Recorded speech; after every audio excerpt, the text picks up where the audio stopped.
This is a very interesting question. I initially responded to it sarcastically, and I immediately deleted it because I think there's good stuff here. This comment, if successful, is going to expose me in a semantic argument. This is in response to a video where I made this bold claim that honestly I've been making my entire life, that zero isn't even a thing, and there is no examples in nature of zero. So I see a few different ways to play out, and I hope that you stay to watch my thought process. Now, okay, first case, how many unicorns? Well, there's no unicorns. Oops, and then I lose the debate. And that's what would happen if I was focusing on how many. You know, I'm thinking of, oh, I got to count something, unicorns. I don't see any, there's zero. Oops. But let's try this again. I was reading the question the wrong way. I want to focus on the unicorns. How am I supposed to count this thing if there aren't any? So in my sarcastic example, I told this person to find an example of unicorns in nature, and then once he brings me some unicorns, I'll count them.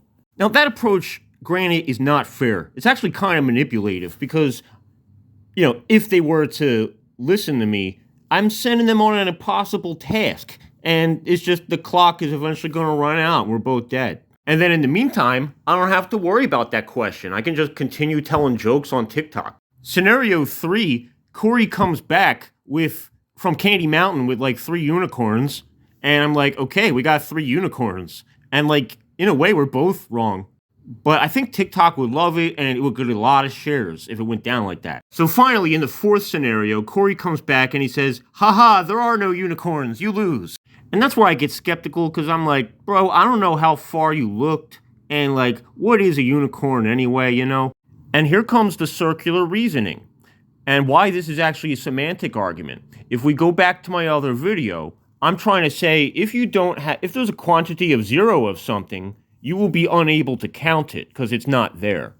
So if unicorns is a linguistic construct that we developed to refer to something that doesn't exist, there are no unicorns at all. Therefore, this question doesn't make any sense, and it's impossible. And by you posing this question, it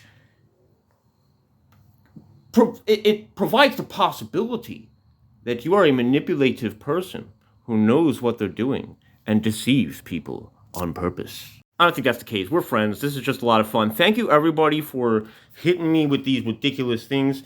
I know it sounds crazy, someone coming up to you to say 0 isn't real. You're like, bro, like, I got 0 girlfriends right now. And I'm like, that's because of your attachment and your expectation. Like, it's all in your head. Like, man,